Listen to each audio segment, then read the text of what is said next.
Tu fatu ese atu mo le loto fa maulalo fa mangalo mai lau palmene e la lava ya Yesu Keristo lo matu li mo lo matu faola. Amen.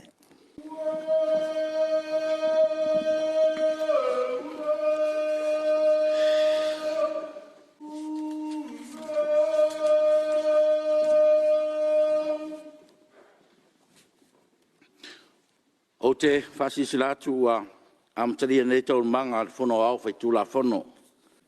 Fiolo fiona di Fonstalai, fiolo fiona di sui pandemia, a mese a inga capenetta e mal malu sui fai pula mota. Na o se fafesidi e fia mamlama la o fiona. Leo e fatalo fatule lo sua ministale. Al me fia mamlama. Palongo talu mena por malanga. Pele o maka come isolation. Pape isolate le sui pa tau no mai. Fiku aso. Ki dia ko am fainga. Le nga fafsidi se mamlam.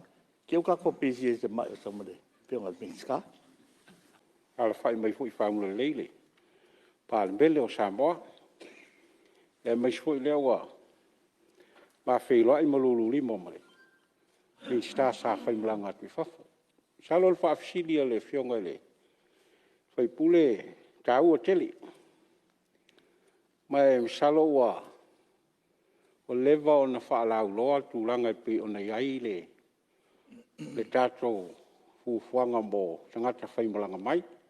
Ia lea wa tatala fo i lea o ai lava e o lava i tangata e positive.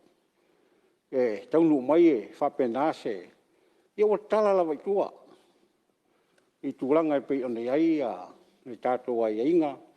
Ai mai se fo ia e pui lava le tangata ia lona ia soifua mai le tatou a ua leva ona whaamanino i le tatou fuafuanga lea ua toe o nai taimi a toa le whawa yaso o le tatou toe fo i numeritasi ia o le tulanga na o lea ua iai e masalo lea o manino le eil sui ia ua leva na te tala le tatou ia tātou soifua mola whaatasi ma COVID.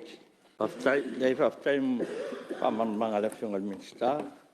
E ala na ofesili langa lua vaso e pe kolma skaluenga usa waia e. E whakonga o e quarantine pe isolated lo fale. Fiku waso ngau kuale whaila usiaki. Le langa umaro bakidia. Pakanga lo lenga usawi whafon me waika ia le public. La le fisili nga o fia mamlama. Ade se me pe fa pe kulanga nga. Ai fa fai mole fa mango malama fa fisili fa tai. Ya, le o fia ngol fa fitalai. E mo se no. Ile talo tupe pole. Le il ta ukwale. Fa mol mol. Ya, ole ata tiel ta tonga ruanga la. Ele se si me to si sa no nga le minsta lo sa no. Ta si al mi le fia mal malama le sa no nga le minsta.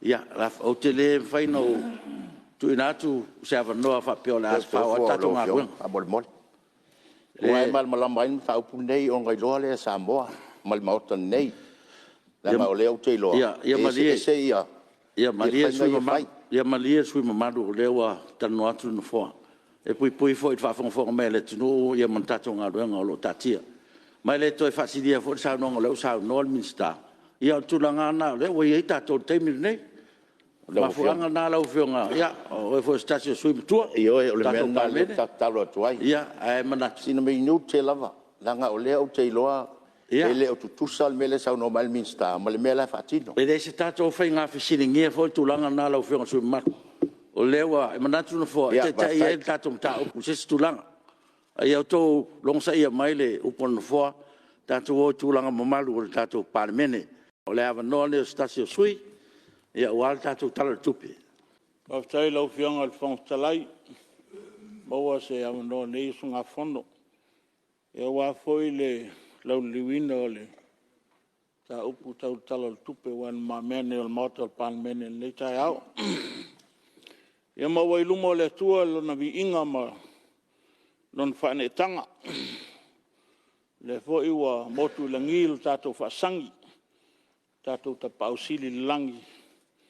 E pei o ne alana I lai le ngalu nei tai au lau fianga le whangtalai. E tau ina ia liuli walo mai whonga alofa o tātou mtaisili. O ina mai lona nganga pa ia e tau tolua ina I tātou. Lau fianga le whangtalai. Wau mai tau ina I le ason nafi. I le sao noanga lau fianga. E lapta ia I suut whono le palmene I mea I o whaawila vea. Aftai lau fianga le whangtalai. Mai o mai tau ina foi. O le tele o whaawila vea. Se mo whaawila vea whawalvalea. E le whaawila vea I ni mata upu. E la ngā mai maisi mata upu e tua. Ngā mai le lo kea ngai palmene. Aftai lau fianga le whangtalai. Tai ma lo fina ngalo. Wa e sa afi ai la son nafi. Ma o le sui nge whaleka ngumel wha. E ma kua muli ka ia uma. Tulafono uma. Tai ina lau fianga le whono nei. Ma e te tau foi so se sui whono le palmene nei. Na usta ia polo inga e o mai lau fianga. Me la lea whaftai tele lau fianga. I le whangtalai. E tu sai ma lau saunoanga manino. I le tai au o sola. I mau te lo tu langa tonuan na tangata oto e tato fontanga al palmene nei. Inda ia tau siel malu. Ma tau sisi na o mea tonu al palmene nei. E uar koe au mai ngasu mai kua e. Fa so e sae fua ma kele fuor kai mi fa alu al palmene o le kele me fia kalngol mau kalngai. O lau muta upo lau fionga le whangtalai. O te lope o lau fionga le e fasina tonu e lau muta upo. O te tāna sanga ina lau fionga. Ina ia to introduce mai tono al maatan le tato induction course. Mo sui a fai pule uma al maata. E a fia I whaururunga o mtanga ruenga. Ina ia mawhai ona wha pula ina ma wha malama ina. I a aio fina ngalo fai pule. Le lato mtafa yoia e a veai lato msui fai pule. La lea whai na sui a kuai al mauka. A makongi o sui fau. Ia mana o mia so soni lea. Na ia langa ka kou lea ua sai se kia lau lua ka mangka vai. E ka kaunga e whai keke. I lau a vea ma sui fono al palmene. Ina ia e malama lama lelei. I mea uma tau na e savali ai. Na uanga I se lau la. Me lele lau fionga tuati au tafa wau te loa lau mtafa yoilna. Tuati au tafa fai tal whengai. Ia o te longa se tulanga matango fia folna mo le anga I lumo tato palmene o le tele teimi o toi o tato painga. Se e mai lea I le tulafono foi lea na pasi nei ele tato whenga malone na umatu nei. Le lua afe lufultasi. Le mwhai eo na e toi alu ese malau whenga pati. I lau manatua ia lau fionga. E lea whaina pe a wheo la e tifet. Pe wai manga o ke alu le siku. A awha peo la wa e fia tūtotas. La mela e koe alu e whelau whenga paloka. Why do you have to go back to your constituency? E ka kaunga e alu ke independent pa o este me ke le fia I lau whenga pati. Al tu la fono len pasine. E ke le kompinga e koe ngai koe alu ai sisi mea. Lau fionga al whangtalai. O te tautala lawa ma le whaitete ma le awa tele. O le tula fono len pasi nei faatope tope a nei.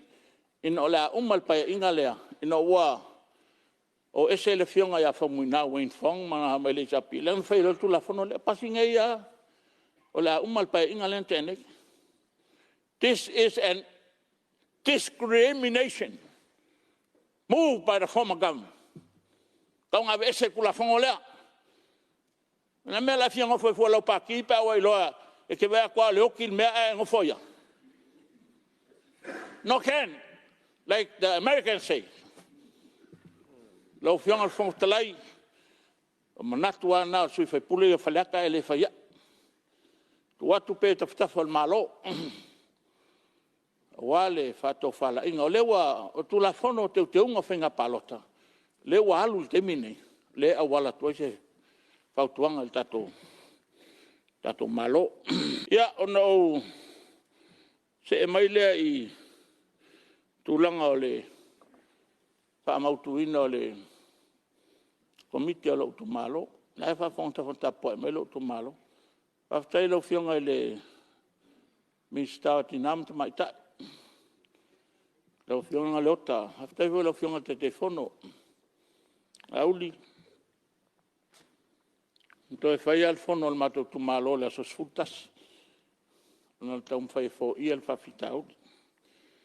Ia nawa umana o tusiatu le Minister tulanga na o iele.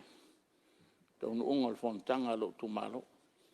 Na umanato te lefi tautala i tono al matafono nei peita. Leanga e tau na tautala i langa o lai ave se e la tau nei o lo tam fai pe te mai. Ma le fai unga upu o le fono e la stona i le whamautuina al kopiti. E tula toa le tumalo. Ave mea le atua i le atua. Ave mea kaisala i a kaisala. Alu tangata ile mena tau vai fai nga palota o ina e anga va e komiti ai on tau puna ele se me la alu ka vai o ele siku malo e sa e fia manga run le poloke ki no ke lo fiang al fong talai se o ke le lo fa alo ngi me molia koile le nganga ole on tau o ka sa I'm very directive. O te whaapai atu ai lau o whionga i le Minister o le soifua malolo inga. Malonga lui. Whaafitai. Mai tau ina le tausanga o mawai whale tupe lea la uma. Sa e tali ai mana onga o le neitu malo. O le whale mai lei whalalo. E tolu le leitu malo ia ia ngai le whale mai lea. O le tu malo le fionga le Minister tupi. O le tu malo le fionga le Minister ngā luenga tu lou. Ia masio tu malo whaatau wa. Whaaftai wa tali le taavale lea sa avatu. E whi ave ai mai ai ma. Tua sivi. Ma nei tu mua. Ai au te alu ai vai aso uma. Paua leo se tua lalo. O na a whale tonu le tise po le pao ai se aso. O le mea monia. Le ai ma se tonga fitinga o fo mai e whao ngā ai ma sini o lo iai. E le ai se afi whale o leo o whale mai. O lau tua lalo, wha mole i lau o fionga le Minister. Ne i lape ai lau au nanga. Ai nao na matou tua lalo atu. Se sila ne la wala ia le afi tuai la ia la nga le so to mai fa yaf manu te tango fa yaf ai fa mole e mana o mia lava sinaf fa leo mo fa ma o mata ngo fie fo ia o nanga li mo tamai tai tau si soifua e mai se tamai tai fo mai lo ia paulo fa le mai le to fa fo ma Tatia luatu lava lai feala ngā lulue. O se awa unanga i le tō wha le moi. Al whawhita au li lai ai. E tasi le tāwali. Mana o mia lau whionga le Minister se Vena. E iei awa unanga mana o mia e oa i tua. Ali matamai tai tau si soifua. E whaifu singa tulou o nai ta māma tina o lo tau oto i whale. Ai le se ta vale le le o at ia na o pick up la ia e fala uma pusa tui o pusa vai la au i tu ol kelio pick up ai ma na ia si ven ai o lo na e malulu ia na fa tu ma wina fo le o ia va en o le si va en ala o fionga le Minister o vesilingia ina o latu e to mumu ai si lo ma tu Ye lava fola au. O lo tau vital fo mai e fa mai ten fo mai. Mali li a vatu tatu o ka pia e pule mai lava pia le o ka mat. Ya, fa malu te mili nei o Covid. Mana o mia lava ni pusa pena tolo se furu mona tu. E vatu so swadi ma to tua e tolu tu malo A whaia se furu e watu le masina. E lono winga, e tai wha ia tu malo al vaenga matua ia. A e lua pusa alo tu malo te lai titi. Ma lia la ua fionga wha atele atu ni pusa whala au. Whale mai o mato tu malo rea wha bole mol. Tasi le sui esele lo fia i ai o nei. E longo atua ui meo whale ton. Au le mea fia whaasao tu lai atu o le meo le. Ina ua tāsanga mai e tasi lana whangwhala au o ia. E le o ka ina whala au whale mai e tufa i whaipule. O le mai tau ina lale i tu malo le, o te iloa le whape mai whapuka. E tasi lana whangwhala au. Ia o ia lai titi. Ai wha mole mole. O le polkala me fau lewa ia ia whale mai inu i tua. I le 11 introduce nei le. Sa tau whai mai ele. Fio ngai la, whai malo. Ia en whaatino le teimi leo au. Le mea ta o le M supply. Whai ngoina le whainga lea. E oka mai ai whala au whan mai. Teimi momoa.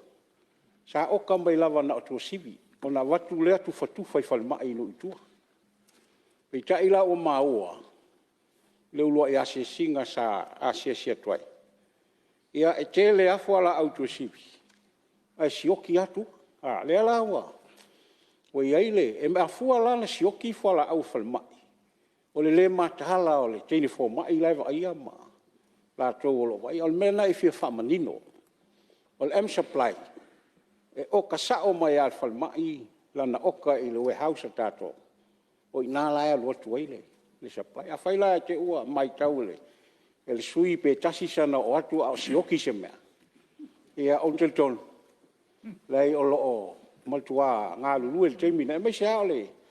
E uia en whaingal ko viti a o tau whaina ia. Whaasoasoa whapenaka. Al teimina ua oka mai ae. E sa masani na oka mai lalo le. O le pinavu waptula. Ia tu nei mene ua. Ta ina se whaafonga. Ia o le nganga na. Whaamali atu sui. E le oka ina whala au ina ia latu whaipule. Awe sana whang whala au. E oka mō tangata ngase o le tumalo. Tai lava i lawa fionga le minista. Ia, ma ua lava lo fia i te tua lalo atu. Ia ai, ta te lei whai atu o se whala au e mai mar whaipule. O le winga o lau tala o le whala au o le tumalo whaipule. Mela le nita ya, o lau fionga le minista, whafkai, o le o sauru ka kom ka upu.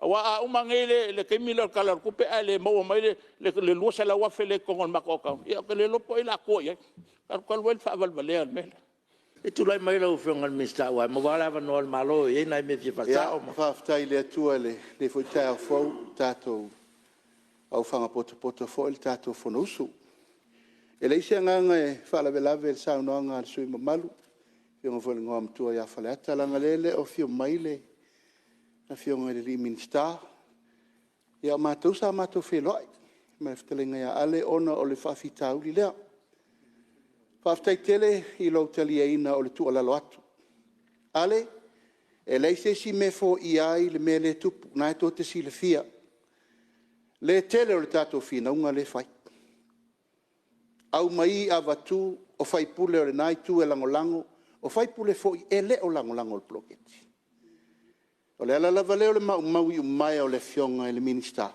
Fai se awala fi le mu. Ai wotu la ia tu lava ia o leo umalfono sa tatou talano ai.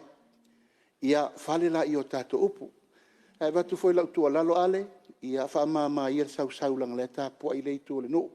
Tu lo lava foi te manu langa upu ia lau fionga le fonftalai. E o le tamari anga o lo nuu ale.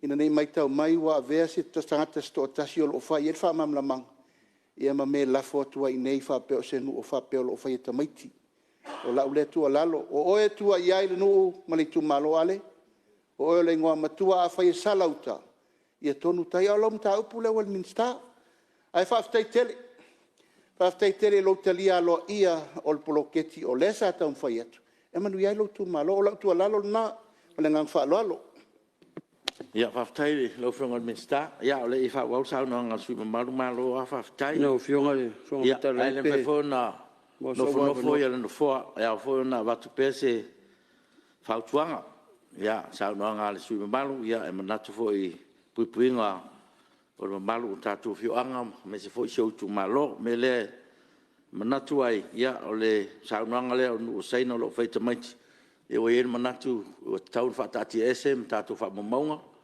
ia le malu tatu palmene ina ia tu seina ia la fonga ia as fa manatu fo na le sa no atu le fenga min stalo fionga ia o fo stasi o li matu o tatu palmene ia le nganga na ia mau pele to malie tapo inga si tatu tuno ia ma se fo tatu tu malo ia ai le nganga na wat pe fa tuanga ia tafo lo fionga si malo nang fa lo fionga fong talai ia te fa malu atu ile ni ta au lo fionga fong talai fa pe fo ile fa fonga tapo e mai tatu tu no a mission le mo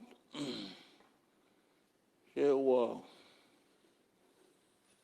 mkwa mafakia o mka upwale fa tai o le o kalia lo fionga le mistafa to anga lo fionga le la ul maleto o kalia lo fautanga ia malia su malo le te mai tawa tule fai pule le salenga se me fa sa po se me tule me tai le avano ni le senga ngai para vilave sa no matongo fier mtua ai te tula ia tula ava mare falwalo tulo walo tu malo mamal tu malo salenga no maltas lo fiong al fong fatalai e dai sauno anga le suma malu te no foto fo e la ngona lava la ngai e le ufa sa mo e giti ale la aulo al tangata fo no ufa pe atu e o fo le sitoto fa le ata e fo tu alo tu tonga e fo tu le afio anga e o tu la lo tu la fio al suma malu se silane o tatu tu malo fa fatasi isi tu langa leo te fatu lo wai lo tu malo malu na lai no so fo no fo ya la la fa fo alo tu tonga male tu la fio ya te lo fatu tatu te la lang fatasi lo tu la mai le o maore le winga le ia le fu fa fo mai le lo fio su malo le sa no min sta ia o ave fo fa tuanga no fo ia te tonu lava ia o le nganga ia mo pe tatole file mu ma le to mali le fu fa fo mai le fu a fa la le fionga su malu ia va tailo fionga fong talai ia pe no fa malu atu tato mota nei ia fa malu fo su salenga ia fa o ke kau ia fa foi so ku ala lo ngule ai ke mo kwa karia inga le ko fa kuanga me fa penga elanga upo ai fa ku nga me fa penga ku pa penga kawang fa ka ku al vale ku lo wa upo ko ya ka o yo ke le fe ka kala langa upo yo le mga lo ku malo ke fa yel mele la foi fa fong ta po mai lo nu malo tu malo e yo le lo fong tla ya o mali ese upuna me fa momong ato fonol pan bene ala fanga solo ka ko fianga senga o mai fai ka ko ku malo o mai ka ko fai fa kasi ka ko ku malo ka ko ngalu fa kasi o manguia le la mai fianga el minsta ngaluenga olo ya awo mai a fon tatal no se te umar ka ko kalor kupe yenga elo fatu le o wala ye tonu lo no le kwa mo sa fune mai popa mai foi senga o wala piko sili le nga le nga senga ya vai o ge finga o ku foi pure ya senga ele fa ku wala mai senga alo fa foi mo la wala senga pa umar ka ko kalor kupe lo fion ka ku ka sa vali ema ka sia sima fa ka mo wala le mana onga na lo tu malo si de kwa wa ukalia uma ia tar sanga le fionga le swimbat ai nga ufia si de tu lava swimbat po la lang si sila ya wala pe sa wala le kurusa le vesiai nge ke wa le sa ka vale ai el falor lo fionga le fontala le o ka vale le pisange ele fa nga I fa nga pe nga fa ka wi lo ka vale fa nga me fo ia ku monga ke felo ya ila wala le I senga e ke la kwa o se ko mai bravo ko le ke felo